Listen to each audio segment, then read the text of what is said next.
Bonjour et bienvenue dans votre émission Les Intemporels sur RTV. Le 25 novembre aura lieu la journée de lutte contre les violences faites aux femmes et nous vous proposons aujourd'hui une émission dédiée. Dans Beauté Plurielle, nous allons vous présenter l'élection Miss Mali France qui a eu lieu au Théâtre du Blanc-Ménil le 11 novembre. Instant bien-être, Roxane Fernandez nous propose une technique d'automassage pour le cou et le double menton. À votre santé, nous accueillons notre invitée Violetta Beloucha, qui est conseillère en sexologie et résilience. Culturez-vous, Ketia Brown va nous interpréter sa chanson Féminicide. Dans Portrait, nous allons vous présenter Aminata Dango, présidente de l'association Jamadjigi. Bienvenue mesdames dans l'émission Les Intemporels sur RTV. Je vais vous inviter à regarder l'élection Miss Mali France qui a eu lieu le 11 novembre au Théâtre du Blanc-Ménil. Regardons.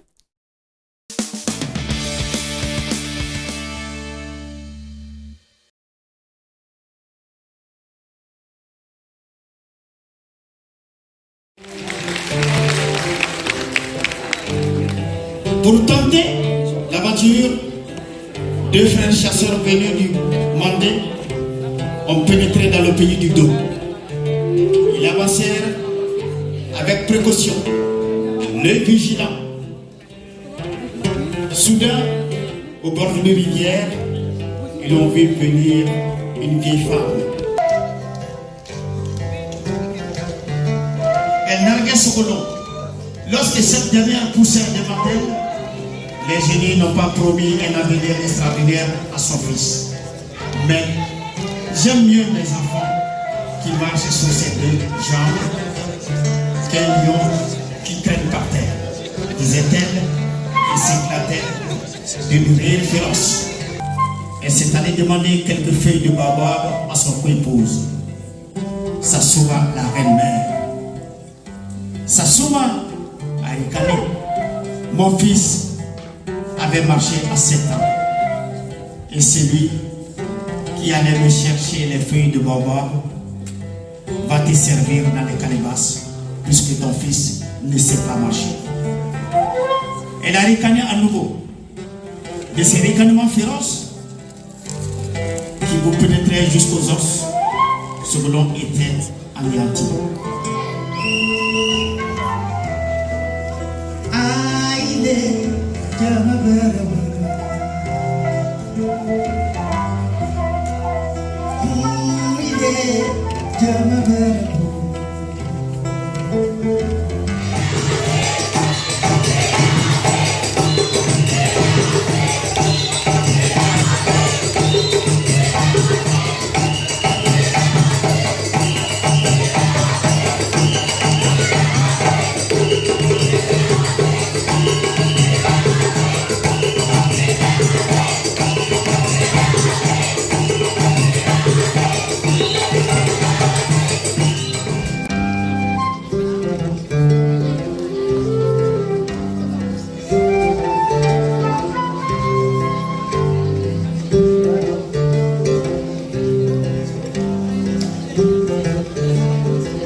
Il faisait des victimes.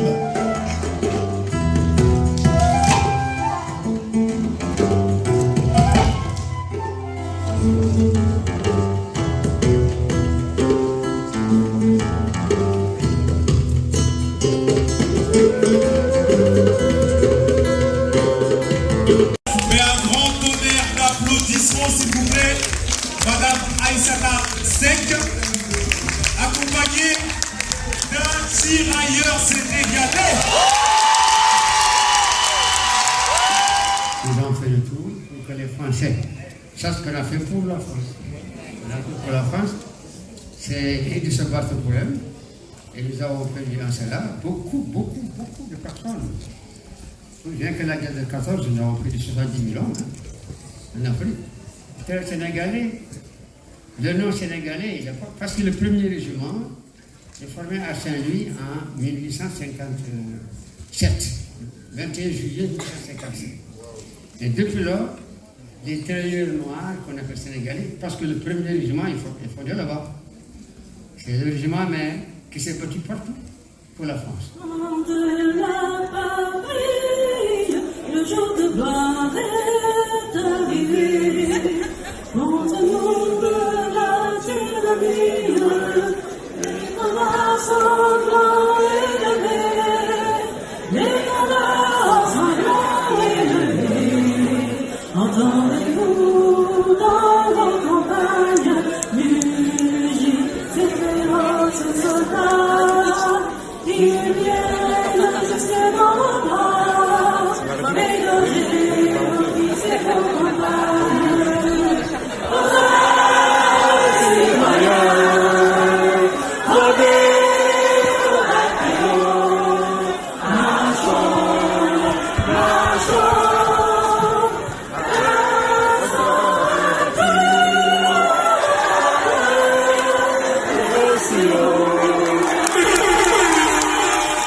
Et voici quelques extraits de l'émission, enfin de l'élection Miss Mali France, donc qui s'est déroulée le 11 novembre au théâtre du Blanc-Ménil. Qu'est-ce que vous en avez pensé, mesdames?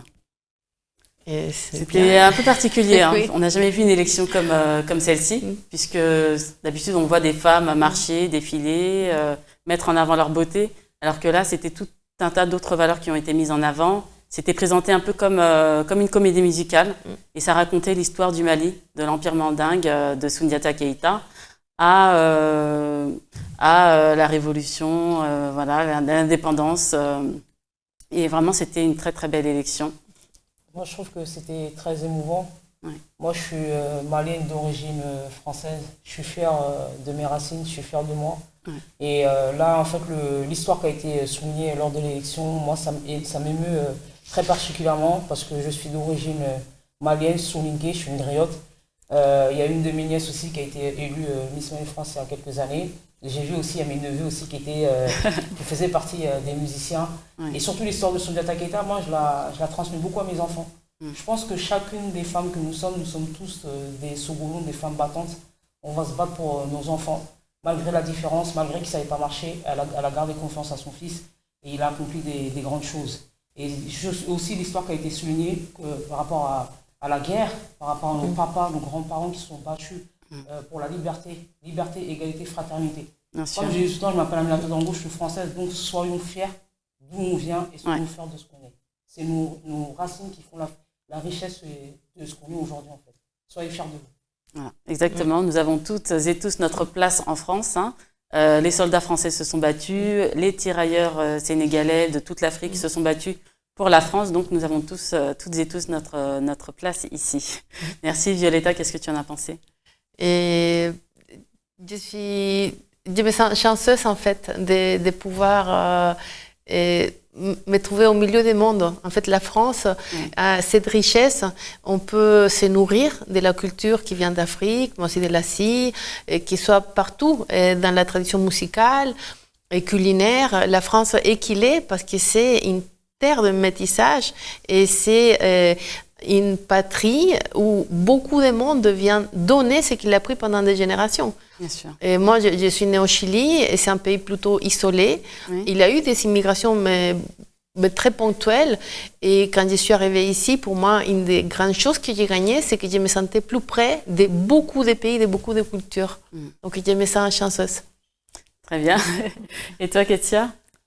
Mais moi, en fait, je trouve très bien que lors, justement, d'une élection de Miss, on fasse des rappels historiques, parce que de toute façon, voilà, c'est une ambassadrice, en quelque sorte, du pays. Bien sûr. Et donc, c'est toujours très important, toujours très intéressant aussi pour les gens qui participent et qui ne sont pas issus du même pays, de connaître certaines histoires, certains faits historiques. Ouais. Et bien entendu, célébrer la beauté de la femme, c'est aussi quelque chose de très spécial, particulier et très beau. Voilà. En tout cas, bravo à Mams Yafa et à toute son équipe. Hein. C'est très bien d'avoir mis en avant, surtout en ce mois de lutte contre les violences faites aux femmes, de mettre la femme à l'honneur, pas uniquement sur des critères de beauté, mais sur tout ce qu'elle est capable de faire. Et la femme est capable de tout dans ce monde de très très belles choses. À présent, nous allons passer à la rubrique Instant Bien-être. On va prendre un peu soin de nous. Et Roxane Fernandez, Click to be Relax, nous propose une technique d'automassage pour le cou et le double menton. Regardons.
Merci Roxane Fernandez, que je vous invite à suivre sur sa page YouTube Click to Be Relax. Merci pour cette belle technique. Dans les intemporels, on n'a pas besoin de chirurgie esthétique. En fait, on a tout un tas de techniques pour prendre bien soin de nous. Et en prévenant justement les signes de l'âge, on peut arriver à de très belles choses. À présent, nous allons accueillir Violeta Bieloucha dans notre rubrique À votre santé.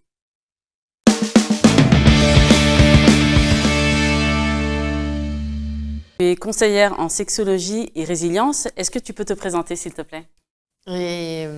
Bon, je suis née au Chili. Je suis arrivée en France l'année 2000 et je suis actuellement conseillère en sexologie, c'est-à-dire que j'accompagne des femmes et qui se posent des questions sur la sexualité, et en résilience parce que dans mon cabinet, je reçois exclusivement des femmes qui ont subi de traumas sexuels comme l'inceste, les viols, les violences et les viols conjugaux, les violences obstétriques et gynécologiques et aussi les cyberviolences. Merci pour ta présentation, Violeta. Donc le 25 novembre, on le rappelle encore, c'est la journée de lutte contre les violences faites aux femmes. Quels sont les mécanismes de violence? Les plus connus sont 5, je vais les lire. Le premier, c'est l'isolement, et dans les cas des violences conjugales notamment, et on fait que la femme vient restreindre sa vie sociale et vient même s'éloigner de la famille. Le deuxième point, c'est la dévalorisation. On vient vraiment mépriser tout, ça peut être ses origines, son corps, sa voix, son métier, son salaire et son rôle de mère. Et le troisième point, c'est l'inversion de la culpabilité. On les fait croire qu'elle garde le contrôle sur la situation et que c'est sa faute et que c'est son comportement, c'est qui cause la colère de l'agresseur. Le quatrième point, c'est l'instauration de la peur. Donc, il y a toute une série de menaces ou d'intimidations sur, par exemple, l'argent. On dit, si tu ne fais pas ceci, tu vas voir, je ne vais pas faire les courses. Il peut y avoir aussi une intimidation sur la violence faite aux enfants ou parfois la violence physique. Et puis, le cinquième point, c'est assurer son impunité. On voit beaucoup de victimes dont le conjoint joue un peu la mascarade. Et face aux autres, il y a un rôle très sympa, très agréable, très charmeur. Il joue même le couple parfait. Et en fait, à porte fermée, c'est toute une autre personne avec un vocabulaire et des gestes très blessants, que ce soit explicites ou implicites, par exemple, au travers le silence. Et quels sont les premiers signes, par exemple, une femme qui rencontre un homme, quel premier signe il va montrer qui pourrait l'alerter et lui faire comprendre qu'elle ne doit pas rester dans ce couple? Le plus flagrant, et souvent le premier, c'est le contrôle. Et il commence à être très jaloux, il commence à le contrôler sa manière de s'habiller, et il lui demande de son téléphone portable, il veut vérifier à qui il appelait, il commence à lui dire de s'éloigner de certaines personnes, et il commence à l'appeler plusieurs fois et pour savoir où elle est. Il commence aussi à lui demander des preuves. Envoie-moi des photos, je veux savoir où tu es. Et la deuxième chose, c'est dans l'aspect plus intime, commencer à faire des choses qu'elle ne veut pas. Et il peut avoir un commentaire comme qu'il n'a pas bien compris, mais ça commence à se répéter en fait, qu'il fait des choses en sachant qu'elle dit non, qu'elle ne souhaite pas. D'accord, merci pour ces explications. Et comment est-ce que toi, tu accompagnes les femmes victimes de violences conjugales? Et la première chose, c'est mettre des mots sur ce qu'ils vivent. Oui. Et il y a un délai, en fait. Il ne faut pas penser qu'une femme qui subit des violences va savoir au moment même qu'elle est en train de subir des violences. Et notamment lorsqu'il y a des violences conjugales, quand elle vient consulter pour ça, il y a déjà eu plein de cycles qu'on appelle des lunes de miel, des silences, des réconciliations. Et parfois, les femmes ont des phrases comme « ça ne se passe pas très bien, il a son petit caractère, parfois je peux m'améliorer ». Et quand on voit que la femme se dévalorise elle-même et qu'il y a beaucoup d'insécurité et qu'il commence à me parler avec crainte, et là, je l'aide à mettre des mots. Donc, je lui pose la question, est-ce qu'elle a peur? Est-ce que parfois elle a peur de lui? Et en général, face à cette question très simple, la réponse est très évidente. D'accord. Et comment nous, à notre niveau, on peut aider chacun et chacune, hein, bien sûr, aider les femmes victimes de violences si on constate que des femmes sont victimes?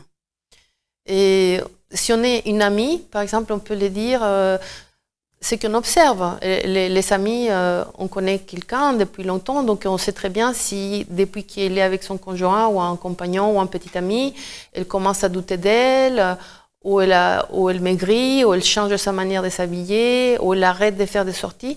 Et on peut juste les faire part de ces observations. Ça, c'est très simple, tout le monde peut le faire. Et puis, s'il y a déjà des marques, par exemple des violences physiques, et on voit bien que sa copine a des bleus, ou qu'il commence à cacher les bras, ou qu'il y a quelques marques dans le visage, quelque chose de bizarre, on peut, par exemple, dire qu'il y a un violentomètre. Et sur Internet, on voit tout de suite le violentomètre avec une liste de choses, et on peut lui dire, est-ce que tu peux le voir avec moi? Et on peut parler directement d'elle, ou dire, pour une autre amie, on peut parfois contourner pour que l'amie ne se sente pas et qu'on met en cause sa relation, parce qu'elle peut commencer à vouloir défendre. Voilà. D'accord.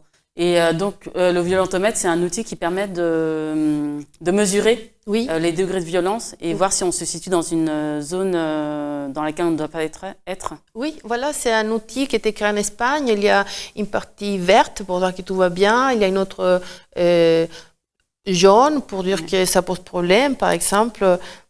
Et pour vous dire, c'est dans les jaunes dit il m'ignore des jours pendant qu'il est en colère. Ouais. Donc la loi de la glace, on est déjà dans les jaunes. Et dans les rouges, on est par exemple, tu touches les parties intimes sans ton consentement.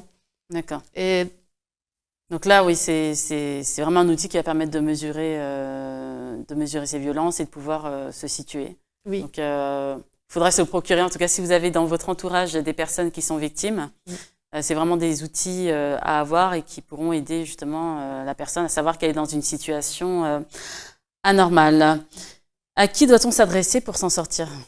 Et toujours à des associations, par exemple, c'est qu'a créé Aminata et Diamadigi, et n'importe quelle association près du quartier, parce qu'une femme qui côtoie d'autres femmes, même si c'est pour d'autres activités culturelles, le chant, la danse, le théâtre, la cuisine, atelier maquillage, n'importe, on commence déjà à voir qu'on n'a pas envie de rire. Donc on peut prendre conscience de son niveau de stress, d'anxiété, de chagrin quand on partage du temps avec d'autres femmes. Donc il faut sortir de l'isolement, c'est une première étape. Oui, tout à fait. Merci beaucoup Violetta. Où est-ce qu'on peut te retrouver? Comment te contacter pour bénéficier de tes services? Et il y a mon site internet, sexologia y resiliencia en espagnol.com. Et je voudrais aussi mentionner qu'il y a d'autres choses. Il y a des livres, je vais mettre en valeur le travail d'Anne Billows. Il a sorti cette BD dans laquelle elle dessine des histoires de femmes qui ont subi des violences conjugales. Il est très bien fait, il est très documenté. Je pense que même si on est psychologue ou thérapeute, on peut trouver ici des témoignages et voir le cercle, en fait, de lune des miel. Merci beaucoup, Violetta. À présent, nous allons passer à la rubrique Culture et vous. Et Ketia Brown, notre artiste, va nous interpréter la chanson Féminicide.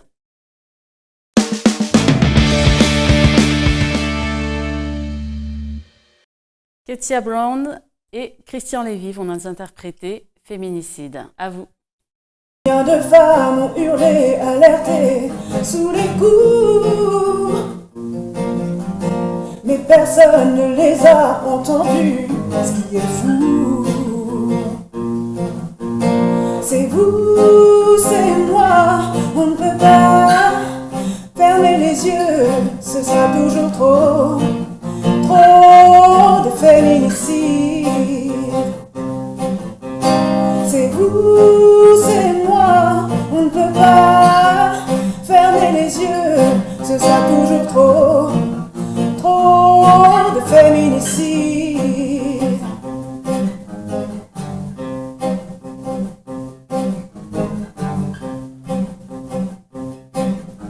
Combien de femmes tuées sous les coups? Les chiffres augmentent chaque année. Qu'est-ce qu'on fout? Combien de femmes ont laissé sous les coups?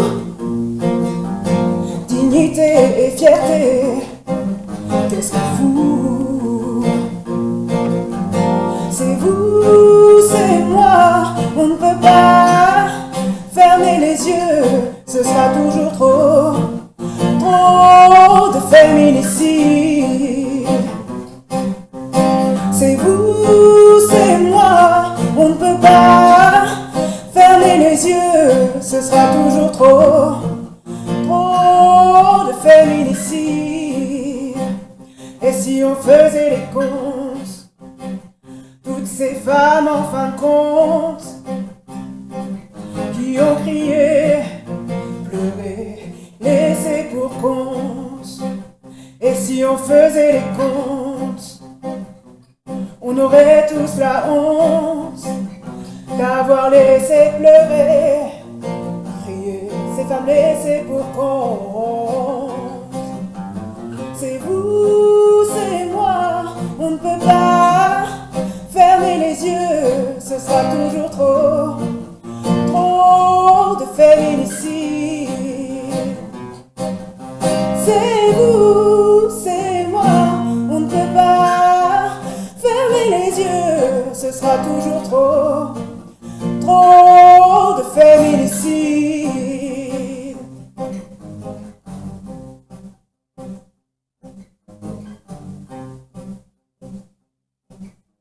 C'est vous, c'est moi, on ne peut pas fermer les yeux, ce sera toujours trop, trop de féminicide. C'est vous, c'est moi, on ne peut pas fermer les yeux, ce sera toujours trop, trop de féminicide.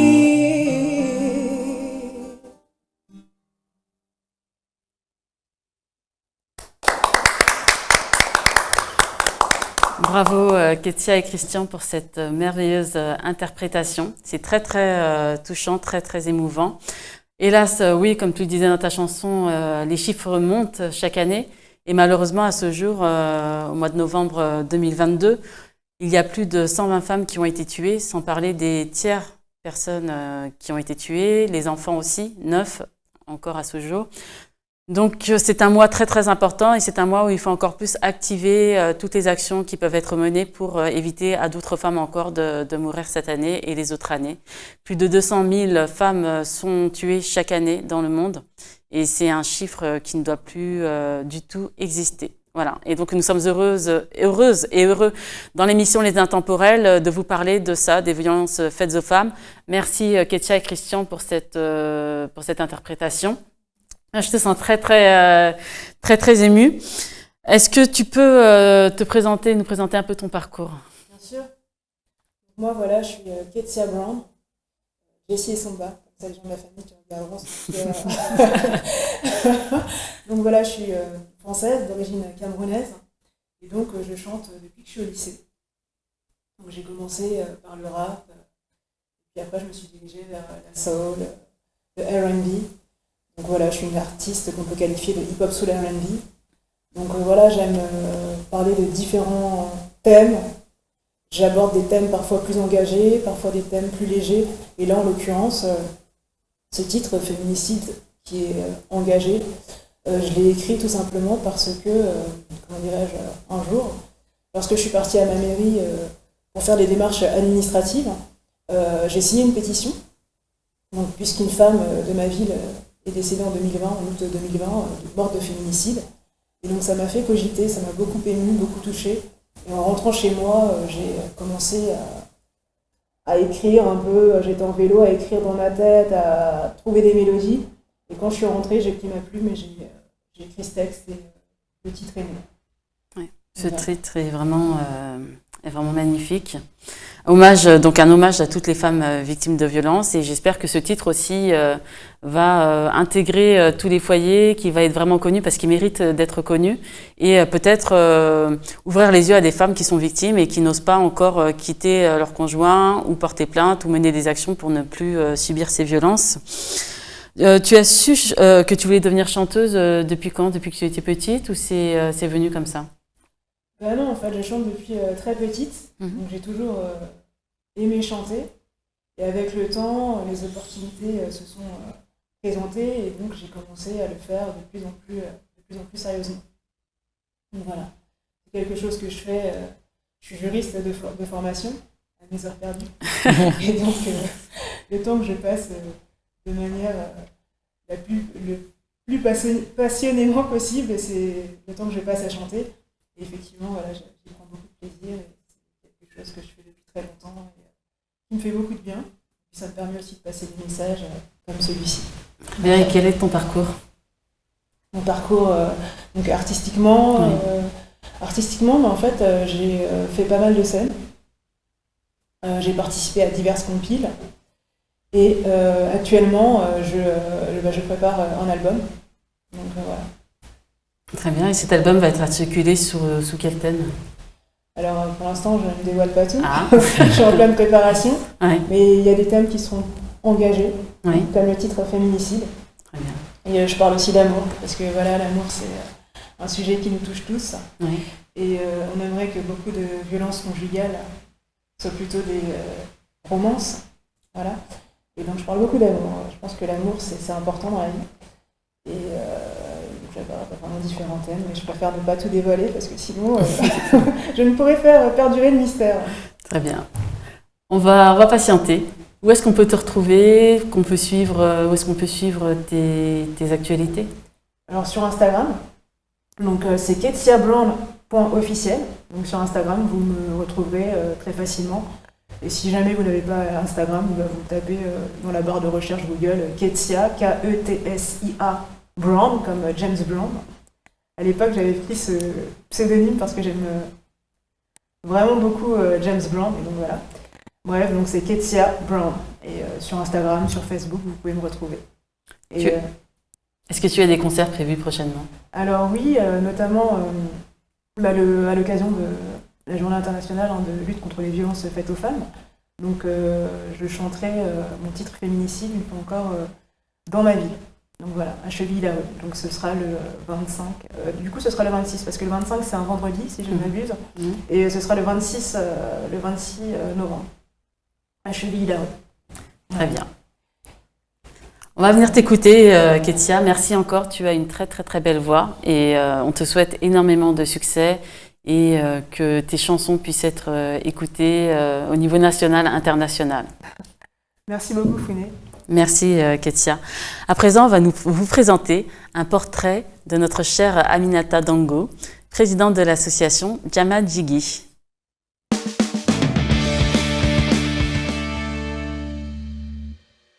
Merci d'être venue, Aminata Dango. Donc, tu es présidente de l'association Jama Jigi. Est-ce que tu peux nous présenter un peu ton parcours?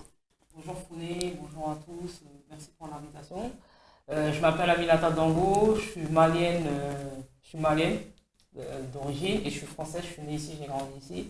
Je suis soninké et aussi je suis issue de la caste des griots parce qu'au Mali il y a des castes.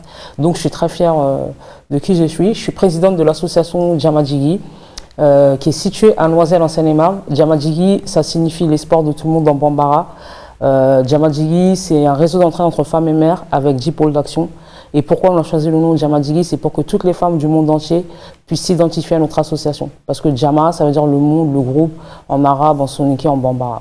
Donc voilà, Jama Jigi, l'espoir de toutes les femmes battantes. Oh, c'est magnifique, un merveilleux combat. Et comment est née cette association? Alors cette association, elle a été créée le 4 mai 2018 par Sandrine, Pamela et moi. On était 3 à la création de l'association. Et en fait, comme la Seine-et-Marne, c'est le plus grand département d'Île-de-France, avec mes 2 acolytes, en fait, on a constaté qu'il y avait beaucoup de difficultés pour les femmes en fait, dans leur vie quotidienne, pour leur démarche, ou des fois quand elles sont avec leurs enfants, pour les mamans solo. Et on a vu que c'était difficile pour elles, parce qu'au niveau des transports, celles qui n'ont pas de voiture, et en fait, on voulait rassembler toute l'aide qu'on pouvait leur apporter dans un seul endroit, d'où les 10 pôles d'action. Que je vais citer, le pôle violence conjugale, handicap, vie quotidienne, soutien à la parentalité. Le pôle Mon Jardin Secret, on accompagne les femmes qui sont victimes de viols, de mariage forcé et d'excision. On fait des sorties avec les enfants pour le loisir entre les enfants. On fait aussi des sorties avec les femmes seules. On fait des actions humanitaires dans le pôle soutien aux femmes d'ailleurs. Et on fait beaucoup d'actions cette année à travers le pôle soutien à la parentalité, parce qu'on a rejoint le collectif Les Gilets Roses mis en place par le ministère de la Ville. Donc on accompagne énormément les adolescents pour les sensibiliser à tout, à l'harcèlement, à la délinquance, voilà, à la violence, et aussi pour essayer de favoriser le dialogue entre les jeunes et les institutions. Bravo. Qu'est-ce que vous menez comme action contre les violences faites aux femmes? Alors nous, on fait énormément de choses. À travers le pôle violence conjugale, on accompagne les femmes qui sont victimes de violences. Comment on les accompagne? Dans l'association, en fait, sur chacun des pôles, il y a des responsables de pôle. Et sur le pôle violence conjugale, cette année, on a la chance d'accueillir Charlène, qui accompagne les femmes qui sont victimes de violences. Elle est art-thérapeute. Et à travers en fait, ce pôle-là, on propose un accompagnement pluridisciplinaire, c'est-à-dire qu'il y a une psychologue, une avocate, une ostéopathe, une sophrologue, on a même une masseuse. Voilà, on travaille vraiment en partenariat avec beaucoup de professionnels. On propose des groupes de parole où les victimes peuvent échanger avec elles, peuvent libérer la parole et tout. Donc voilà, et aussi il y a les permanences qu'on fait à la Maison de la Famille, en partenariat avec la CAF, la mairie, où aussi elles peuvent rencontrer une travailleuse sociale de la CAF dans les démarches de séparation. Voilà, c'est vraiment beaucoup d'écoute, pas de jugement, parce que nous on n'est pas là pour dire aux femmes faut divorcer, va-t'en, non. On est vraiment là pour les écouter, les accompagner et vraiment les orienter. On est vraiment là pour les soutenir en fait. Voilà. D'accord, bravo pour toutes ces actions. Quelle est l'actualité de l'association? Qu'est-ce que vous avez prévu prochainement? Ah là, ce mois-ci, là, c'est la journée, il y a la journée internationale de lutte contre les violences à l'égard des femmes. Cette journée-là, elle est fondamentale et je pense que ça devrait être une journée qui devrait avoir lieu tous les jours. Donc là, la prochaine actualité de l'association, on se retrouve le samedi 19 novembre à Noisiel. À 10h pour notre journée internationale, on l'a fait un peu en avance parce qu'en fait, le 19 novembre, c'est aussi la journée des droits de l'enfant. Donc on n'a pas choisi cette date par hasard parce que les enfants en fait les enfants sont victimes, des violences. Aussi, voilà, on parle beaucoup des violences conjugales, les violences conjugales, mais c'est plus les violences intrafamiliales parce que la femme elle est victime des violences, mais les enfants aussi sont victimes. Donc vraiment le samedi on va se retrouver à Noisiel dès 10h. Il y aura une intervention du commissariat de Noisiel avec Monsieur Mansour qui est délégué police population, la psychologue du commissariat de Noisiel qui est spécialisée dans le psychotrauma. On a aussi l'intervention d'une travailleuse sociale de la CAF pour expliquer les démarches administratives et d'une éducatrice référente de la ville de Noisiel, vraiment pour expliquer tous ces processus, tout ce que la société peut mettre en place pour les femmes. L'après-midi aussi, on va proposer un atelier de self-défense. Les violences, c'est pas que les violences conjugales, mais vraiment pour apprendre aux femmes à se défendre dans la rue. Je suis dans la rue, il y a quelqu'un qui m'agresse dans le métro ou dans le RER, que je sache me défendre. Et aussi à la fin de la journée, on se détend avec un atelier sophrologie. Violetta qui est à côté, elle sera aussi présente pour les femmes qui souhaitent la rencontrer. Donc la lutte continue, la lutte c'est pas une seule journée, c'est tout le monde. Mais ma voisine, la famille, il faut que tout le monde soit sensibilisé à ces violences-là qui sont une réalité. 120 féminicides depuis le début de l'année, c'est énorme. 120 femmes qui sont mortes sous les coups de leur conjoint. Il faut vraiment qu'on s'unisse. La violence, ça touche tout le monde. C'est pas que des femmes. Voilà, c'est vraiment toutes les classes sociales et il faut que tout le monde soit mobilisé pour dire stop aux violences faites aux femmes. La femme, c'est le pilier de la famille, la femme, c'est la vie, prenons soin de la femme. Merci Djama Djigui, merci Aminata de représenter ton association et toutes les femmes. Merci à toutes les trois, toutes les deux. D'ailleurs, je vous ai senti très émue quand Ketia a interprété sa chanson Féminicide. Et j'imagine que ce serait intéressant de pouvoir justement qu'elle intervienne aussi lors de vos manifestations. Hein, si tu es dispo le 19, tu es la bienvenue à Noisiel. Voilà, c'est bien de créer des connexions aussi, mais c'est vrai que c'est très touchant. Et c'est important aussi de fédérer, de pouvoir créer des connexions aussi entre nous femmes et pouvoir agir justement pour ce type de violence et toute autre action qui peuvent être bénéfiques pour l'humanité, on va dire. Et la solidarité féminine, il faut vraiment qu'on soit solidaire entre nous, qu'on ne se juge pas, qu'on s'écoute et qu'on s'épaule. Déjà, il faut que nous-mêmes on soit solidaires entre nous. Et la lutte, c'est avec les hommes aussi. Donc les hommes aussi, vous avez une grande place pour dire stop aux violences faites aux femmes, aux petites filles, ce sont les femmes de demain. Et sensibiliser aussi nos enfants, les garçons, à toutes ces violences en fait. Parce que nos garçons d'aujourd'hui, nos petits garçons d'aujourd'hui, ce sont les hommes de demain. Oui, bien sûr, ça commence par l'éducation des enfants, c'est très très important. Et la musique joue un grand rôle dans l'éducation. Parce que les gens quand écoutent en parole, la parole y reste avec la mélodie. Et petit à petit, ça fait son chemin pour une prise de conscience, soit dans la vie personnelle, soit dans la vie de quelqu'un d'autre. Donc c'est vraiment un grand cadeau et une chanson sur le féminicide. Ouais, vraiment. Il y a beaucoup de chansons, mais c'est vrai que celle-ci, quand j'écoute, elle est très touchante. La première fois que je l'ai entendue, elle a cheminé, elle a cheminé dans ma tête. C'est une chanson qui est assez entraînante aussi. Quand on l'écoute, on a envie de la chanter et de la partager, donc tout simplement. Ouais, je pense que les mots sont simples et puis ça parle. Ouais. Ça parle directement. Je pense que c'est très intelligible. Et pour rebondir sur ce que disait Aminata, effectivement, il faut être solidaire entre femmes. Je pense moi, voilà, ce que je ressens par rapport au féminicide, par rapport aux violences conjugales, je le ressens en tant que femme et je me sens vraiment très solidaire de toutes ces femmes qui souffrent. Et une femme aura beaucoup plus de facilité à parler à une autre femme, à se confier à une autre femme. Et à partir de là, effectivement, il faut être attentive et être soudée, effectivement. Car voilà, quand on est plus nombreux, on arrive à beaucoup plus de choses. Voilà. Moi aussi, je voulais rebondir sur le titre qu'elle a utilisé pour sa chanson, féminicide. C'est un mot qui n'existait pas dans le dictionnaire il y a quelques années en arrière. Et une fois, en fait, on l'avait échangé avec Madame Marlène Schiappa, qui avait bien rappelé qu'en fait, ce terme-là, c'était elle qui l'avait mis en avant. Et je pense que c'est important, en fait, que les gens comprennent, en fait, la place, en fait, des féminicides, que c'est vraiment quelque chose, en fait, au niveau du gouvernement. Il y a quelque chose à faire. Il y a eu des choses qui ont été faites. Il y a eu le Grenelle de lutte contre les violences faites aux femmes. Il y a beaucoup d'actions. Il y a beaucoup d'actions qui sont mises en place. Mais là encore, la lutte continue. Donc, on sollicite franchement le soutien de tout le monde, du gouvernement, du ministère, voilà, de tout le monde, quoi. De tout le monde, la lutte, elle est ensemble. C'est tout le monde. Il y a aussi un numéro, le 3919, que les femmes peuvent appeler lorsqu'elles sont dans de telles situations. Oui, le 3919, nous aussi, c'est vrai qu'on oriente beaucoup les femmes aussi vers le 3919. Nous, dans l'association aussi, ils peuvent nous contacter. On a un numéro qui est dédié aux victimes de violences conjugales, ou si vraiment elles ne veulent pas appeler sur ce numéro-là, elles peuvent appeler sur le numéro général de l'association qui est le 06 16 31 95 25, où là, elles seront orientées, on ne va pas les juger. Ou sinon, elles peuvent aussi aller sur notre site internet qui est association-jama-jigi.com. On est aussi sur les réseaux sociaux, sur Instagram, Facebook. On a aussi WhatsApp pour les femmes qui ne savent pas écrire, parce qu'on a beaucoup de femmes aussi qui ont du mal à s'exprimer en français. Dans l'association, moi je suis soniquée, on a des femmes qui parlent bambara, qui parlent arabe. Voilà, vraiment, elle sera là, mais vraiment, on va vraiment l'écouter, l'accompagner du mieux qu'on peut. Et n'hésitez pas à nous suivre sur le réseau. On fait énormément de choses pour les femmes. On est là pour libérer la parole. Il y a l'accompagnement des victimes de violences conjugales, mais il y a aussi d'autres actions qui sont faites. Vous pouvez venir, on va aller en sortie, on va discuter, on va faire de la couture, on va faire du sport, il y a plein de choses. La femme, c'est la vie, pour nous, sans donner. C'est la vie, et vous ne serez pas dans l'isolement en contactant l'association Jama Jigi et toutes ces merveilleuses personnes qui sont sur le plateau des Intemporels. Les Intemporels, c'est déjà terminé. Merci à vous, mesdames, de vous être réunies ici pour parler des violences conjugales, parler de vos parcours, de vos expériences et inspirer d'autres femmes, puisque l'émission aussi a pour but d'inspirer d'autres femmes et sensibiliser. N'oublions pas aussi qu'il y a des hommes très très engagés contre les violences faites aux femmes, et dans la prochaine émission, on vous parlera aussi d'hommes qui œuvrent contre ces violences et comment ils le font. Je vous souhaite une très bonne soirée, journée, et à très bientôt.